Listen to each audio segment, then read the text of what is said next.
And after that, we have our main event, Jon Moxley versus Lance Archer in a Texas death match for the IWGP US title. You can only win by knockout or submission. Wait, is that it? Yeah.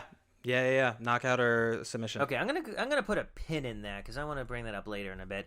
But in any case, Lance Archer is accompanied to the ring by Jake Roberts.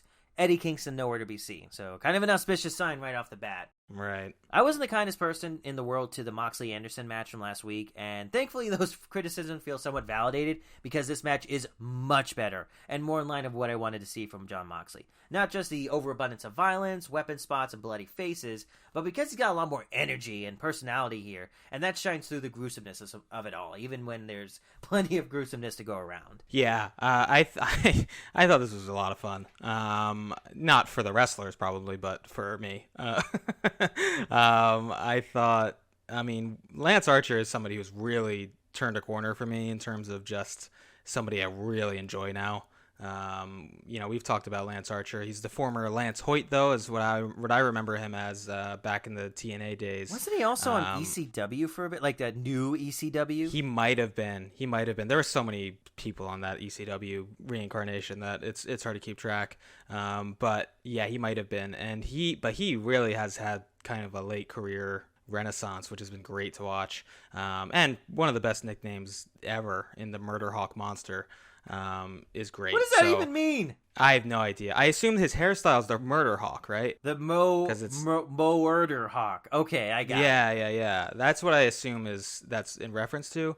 But he is so talented. I mean, just doing the backflip old school kind of thing is such a wild move. But yeah, Moxley biting Lance Archer is great. I'm always a fan of that. I'm never really a fan of when wrestlers go into the crowd if you're not there. Mm-hmm. That spot always falls flat for me, but I get why people like it. This time he picked up a fan and threw him at Jon Moxley. Oh, that's great. When it's Lance Archer, yeah. it apparently works because he will use plants as props, which is pretty fun. Do we know who the plant was? Was he someone? I don't. He had a lot of he had like sleeve tattoos, so I wonder if anybody was able to identify him through that, but I'm guessing a local talent. But yeah, I thought this was a lot of fun. I thought I like the little kind of touches between Jake the Snake and Lance Archer, like when Moxley was about to attempt a dive through the ropes and Jake Roberts kind of kept hitting the steps to alert Archer that was happening, and then Archer hit him with a big boot or something. I thought that was really cool. It just adds to the kind of subtle psychology of their partnership.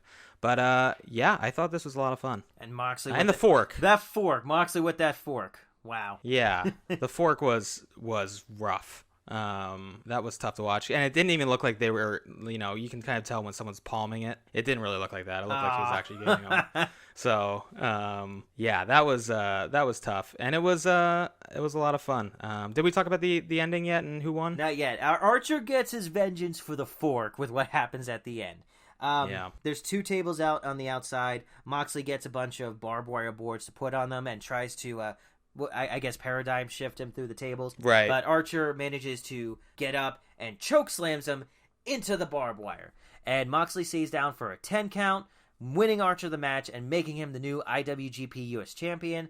To get back to that pin I was talking about earlier, is that a knockout? I thought that would be a count out. I think it's kind of like a last man standing match where it's the ref counts to 10. Okay. So I think that's what that was. Okay. Well, in any case, the ref agreed that Lance Archer won that match, and he celebrates in the ring for a bit before some guy named Hikuleo from New Japan gives him a stare down as the episode comes to a close. So we're going to be seeing that next week. Great match. I love Lance Archer when he's allowed to be the Murder Hawk, and he did some great stuff in here. I didn't notice if there was any weird spots or anything like that. No, it was pretty smooth all the way through. I'm pretty sure they did the spot that maybe more than any other spot makes me cringe, which is when they set up two chairs. Oh yeah, back first, like back against back, essentially. So it's just the two tops of the chair forming like and then a wedge. And then they slammed I think Moxley got it. Right into the spine. It's his second match back after having a kid, and he's still doing this stuff. Yeah, and so I assume they gave the belt to Archer because he has to then travel around with it because it is still a New Japan belt. So, Right. makes sense to have Moxley want to stay stateside while he has is raising a child. So.